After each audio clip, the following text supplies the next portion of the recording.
देखिए, बहुत ही ऐतिहासिक काम की शुरुआत आज होने जा रही है और आप लोग तो जान ही रहे, इसका निर्णय जो है बहुत पहले हो गया था और हम लोगों का, आदरणीय लालू जी का ये पहले से ही मांग रहा है, जिसको लेकर के हम लोग सड़क पर भी उतरे थे।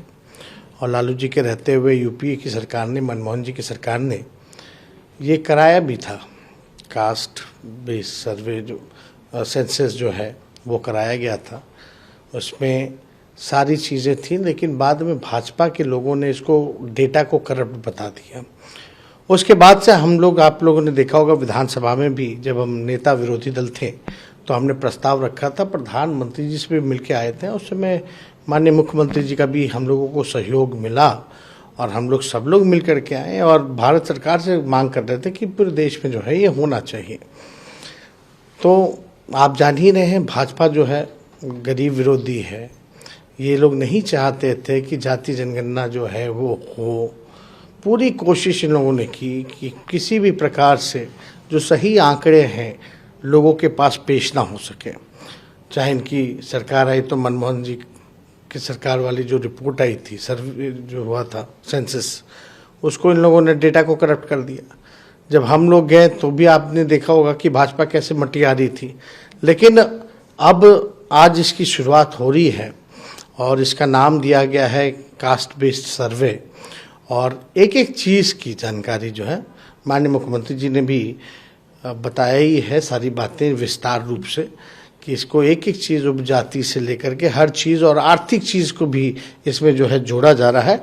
और इससे हम लोगों के पास सही साइंटिफिक डेटा होगा तो हम लोग उसी हिसाब से बजट का स्वरूप बनेगा, उसी हिसाब से कल्याणकारी योजनाएं बनेंगी। जो लोग आर्थिक रूप से कमज़ोर है, जो लोग गरीब है, कहाँ हमको कौन से सेक्शन को आगे लेकर चलना है, ये सारा आंकड़े जो है वो सबके सामने आ जाएंगे। कौन भूमिहीन है, कौन कचरा धोता है, कौन नाला साफ करता है, कौन जो है आप भीख मांगने का काम करता है, कौन एक कमरे में बसर करता है, कौन सा परिवार, ये सारे आंकड़े जो है हम लोगों के समक्ष आ जाएगा।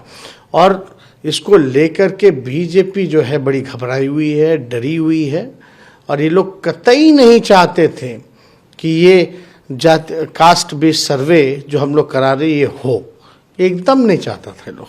तो बिहार में हो रहा है तो क्या, जैसे कि मुख्यमंत्री ने कहा कि हम तो चाहते हैं कि पूरा देश में हो। नहीं, हम लोग का तो पूरे देश में मांग शुरू से ही रहा है। और जब प्रधानमंत्री जी से, जब मेरे प्रस्ताव के बाद मुख्यमंत्री जी और सभी दल के लोग गए मिलने, तो यही बात थी कि भाई पूरे देश में कराई जाए। तो उस समय तो आप लोग सब लोग जान रहे हैं कि केंद्र सरकार ने पार्लियामेंट में ही मना कर दिया कि भाई नहीं कराएंगे। तो तब से अब हम लोगों को लगा, हमारी मांग रही कि फिर पहला ही शर्त था हमारा, जब नेता विरोधी दल थे, अगर वो नहीं कराएगी तो बिहार सरकार जो अपने खर्च पे कराए। तो हमें खुशी है आज हम लोग सरकार में हैं और माननीय नीतीश जी के नेतृत्व में हम लोग सब लोग जब साथ में हैं तो इसकी शुरुआत की जा रही है। बीजेपी कह रही है कि आप लोग भलाई के लिए नहीं कर रहे हैं, एक राजनीतिक एजेंडे के तहत कर रहे हैं। नहीं, बेवकूफ़ी वाली बात है, फायदा है, इससे बेवकूफ़ी वाली बात है। उन लोगों को कुछ समझ में आता है नहीं, कुछ भी बोलना है, विरोध करना है तो वो करते रहते हैं। साइंटिफिक डाटा क्यों नहीं होना चाहिए किसी के पास? हमारे राज्य के लोगों की क्या स्थिति है, क्या हमें नहीं पता होना चाहिए? कौन गरीब है, कौन भूमिहीन है, कौन कचरा धोता है, कौन ठेला धोता है, कौन नाला साफ करता है, कौन से समाज की दयनीय स्थिति है, कौन पिछड़ा है, कौन गरीब है,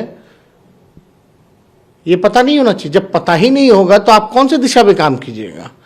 तो डेटा तो हमेशा से फायदा करता है, लाभकारी होता है। इतना तो कॉमन सेंस भाजपा के लोगों को होना चाहिए। तो ये लोग तो पिछड़ा विरोधी, दलित विरोधी, इन लोगों की गरीब विरोधी मानसिकता है ही शुरू से। ये लोग नहीं चाहते हैं। दिक्कत ये लगता है बीजेपी को कि भाई गरीब लोगों का उत्थान हो जाएगा, मुख्य धारा में, जो अंतिम पैदान पे समाज जो है मुख्य धारा में आ जाएगा, उनके लिए कल्याणकारी योजना शुरू हो जाएगी। तो ये सब तो अमीरों की पार्टी है ना।